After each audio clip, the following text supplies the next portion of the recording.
Governor, will you raise your right hand and say after me, I do solemnly swear I do solemnly swear to support the Constitution of the United States to support the Constitution of the United States and the Constitution of the State of New York and the Constitution of the State of New York to the best of my abilities, to the best of my ability. and I will faithfully perform the duties of the office And I will faithfully perform the duties of the office of Governor of the State of New York. of Governor of the State of New York. So help me God. So help me God.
Thank you very much.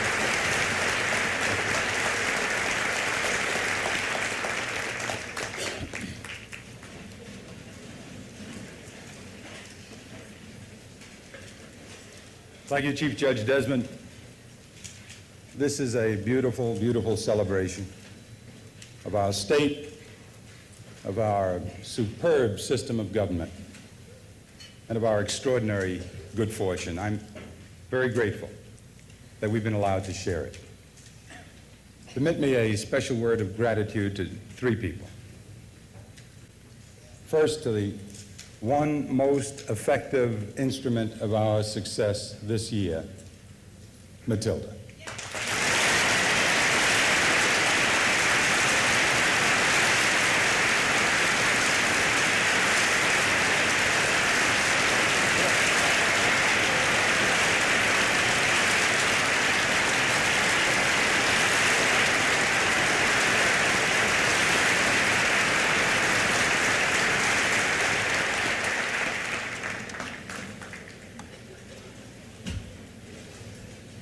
Then to the man who has led this state courageously, honestly, and well for 8 years, to whom we owe, all of us, a debt, and I a very special one, because he gave me the opportunity, the first opportunity I had to serve the people of the state of New York in 1975.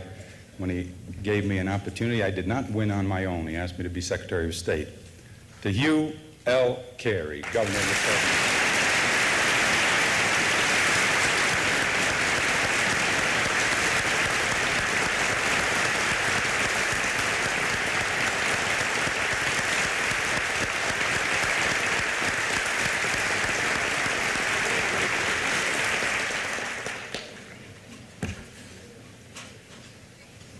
And to an institution among public officials, a man who cannot be with us physically today, but who has been with me from the beginning, what was then universally regarded as an implausible pursuit, a man of strength and stature and splendid style, the mayor of the city of Albany, Erastus Cuomo.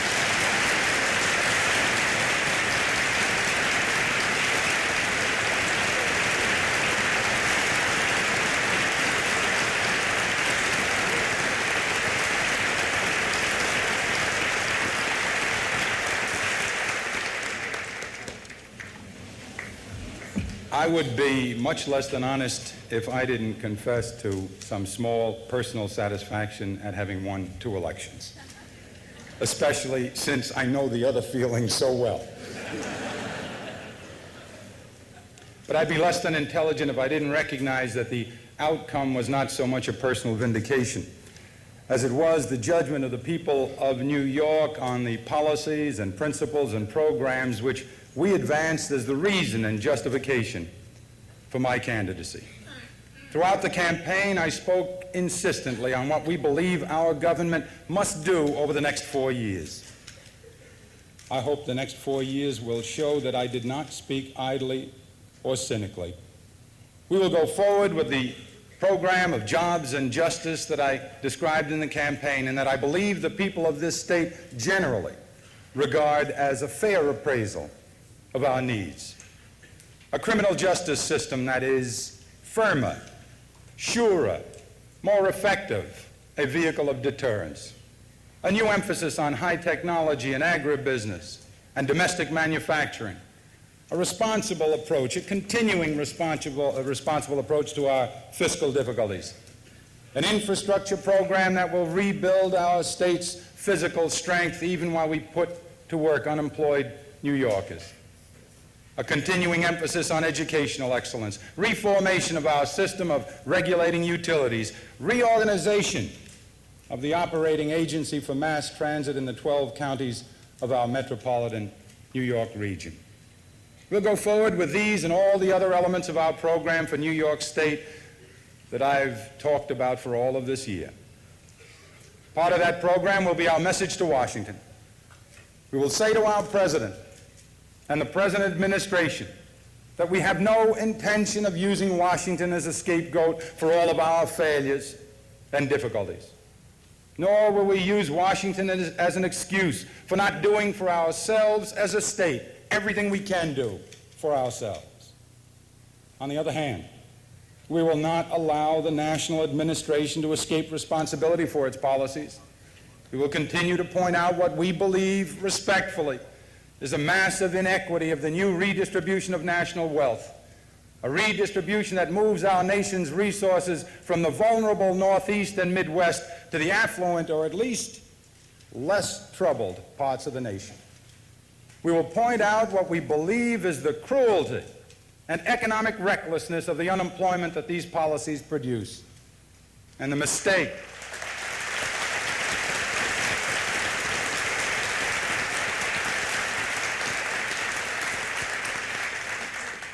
and we will point out what we believe is the mistake of an excessive multiplication of nuclear weapons that denies us the resources we need.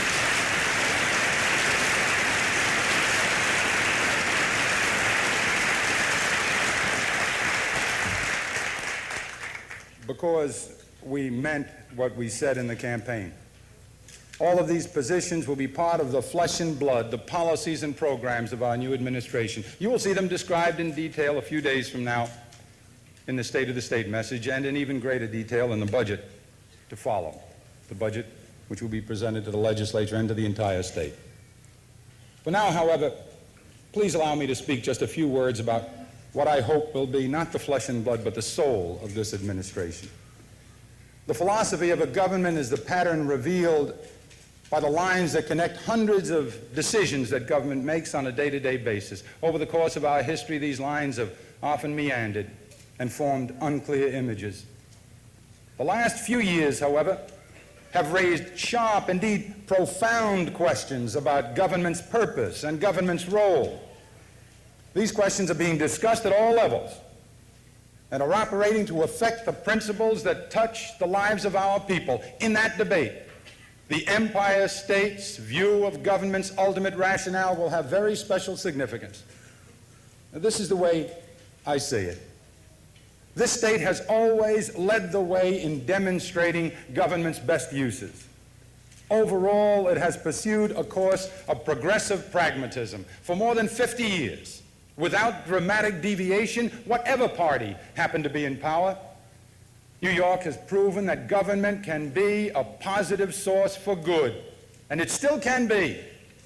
I believe government's purpose, basically, is to allow those blessed with talent to go as far as they can on their own.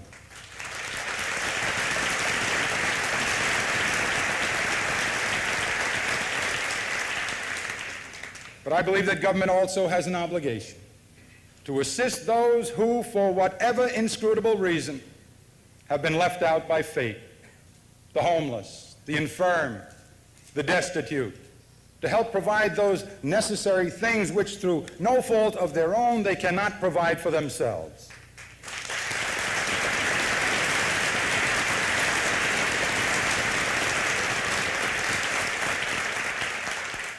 Of course, we should have only the government we need, but we must have, and we will insist on, all the government we need.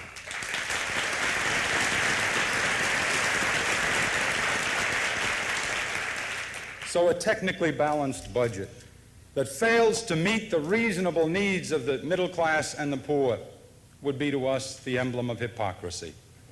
It has become popular in some quarters to argue that the principal function of government is to make instruments of war and to clear obstacles from the way of the strong. It is said that the rest will happen automatically.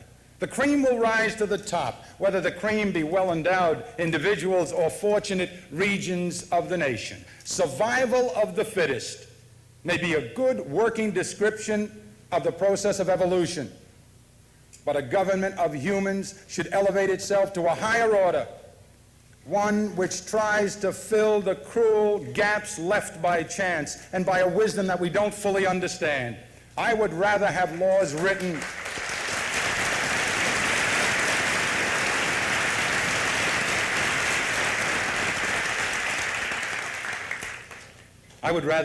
written by Rabbi Hillel or by Pope John Paul than by Darwin. I would rather live in a state that has chipped into the marble face of its capital these memorable words of the great rabbi: "If I am not for myself, who is for me? But if I am for myself alone, then what am I?" Or the words of our great Pope: "Freedom and riches and strength bring responsibility. We cannot leave to the poor and disadvantaged only the crumbs from the feast. Rather, we must treat the less fortunate as guests. A society as blessed as ours should be able to find room at the table, shelter for the homeless, work for the idle, care for the elderly and infirm, and hope for the destitute."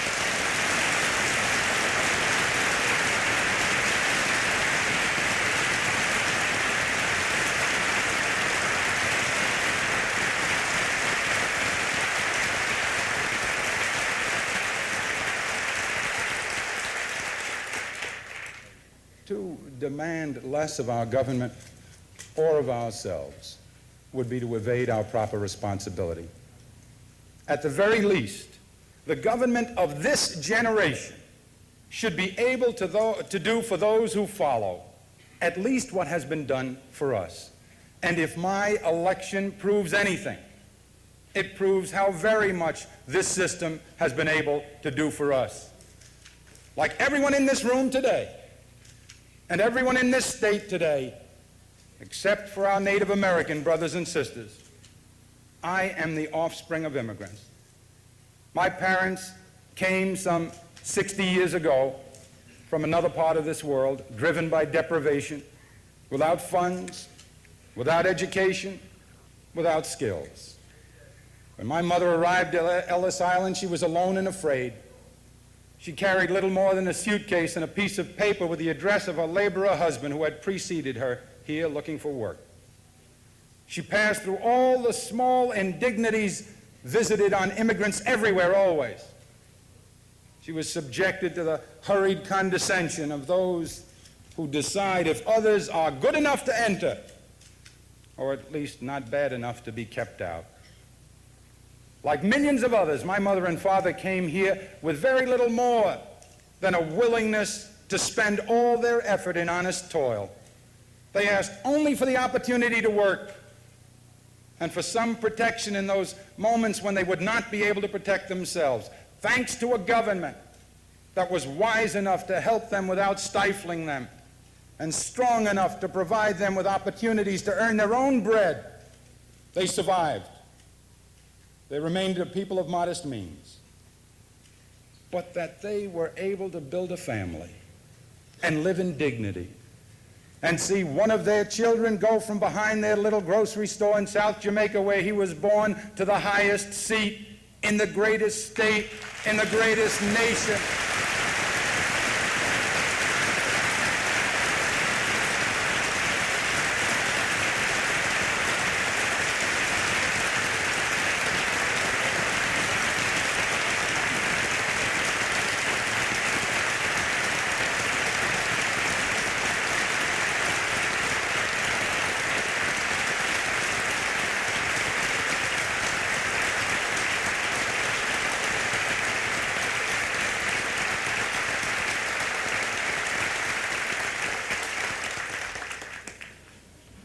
That by itself is an almost ineffably beautiful commentary on this magnificent system of American democracy, but this is a personal story.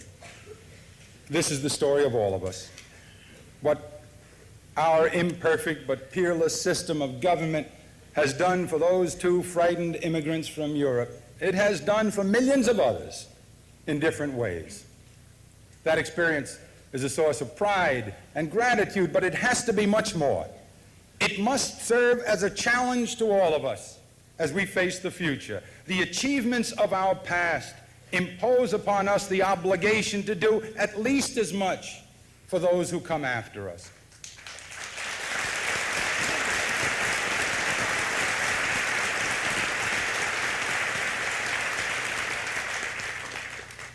It would be a terrible desecration of our history to allow the difficulties of the moment, which pale when compared to those faced by our ancestors, to excuse our obligation to produce government that excels at doing what government is supposed to do. We need not fear the challenge.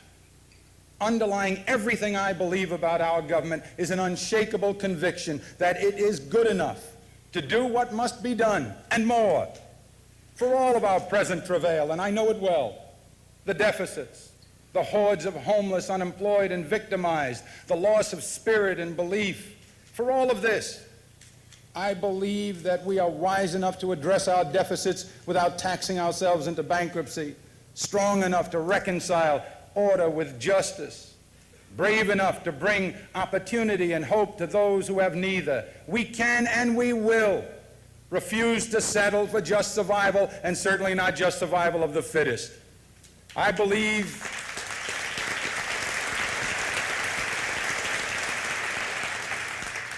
we can balance our lives and our society even as we balance our books. We can. If those who today stand on platforms built by their forebears' pain and are warmed by applause earned by their forebears' courage remember who we are and where we came from and what we have been taught. Those who made our history taught us above all things the idea of family, mutuality, the sharing of benefits and burdens fairly for the good of all.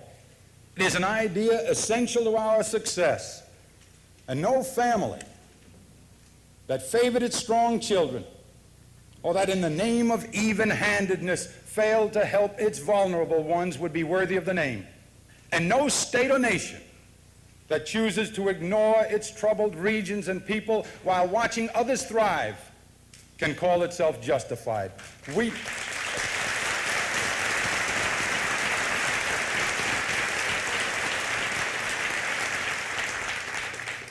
must be the family of New York, feeling one another's pain, sharing one another's blessings, equitably, honestly, fairly, without respect to geography or race or political affiliation. Those who made our history taught us more.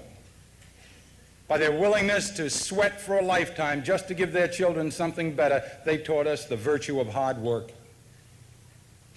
These things, then, I pledge as I begin my term. That I have learned what they had to teach. That if we do not succeed, it will not be because we have divided one part of the state from the other, or dealt unfairly with any region or any group of people, or forgotten that we are a family. Nor will it be because we have failed to expend all the strength and effort that we might have. This will be a government as hard-working and realistic as the thousands of families and businesses struggling to survive a national economy that is more distressed at this moment than at any time since the 1930s. I have no illusions about how difficult this will be. It will require that we pass a fierce test of our resolve. But if the risks we face are greater, the resources we command are greater still. A rich, good earth, water that ties us together, replenishes us, feeds our capacity to grow, an education system matched by few other states, indeed even nations, anywhere in the world, an irreplaceable weave of roads and rails, the world's largest banks and financial institutions, communication systems, and markets. And more than all of this, our marvelous people, the offspring of Native Americans, Africans, Europeans, Asians, people from the North and people from the South, the children of those who refuse to stop reaching, stop building, stop believing, the children of those who refuse to believe it could not be done. We are the sons and daughters of giants, and we have been born to their great.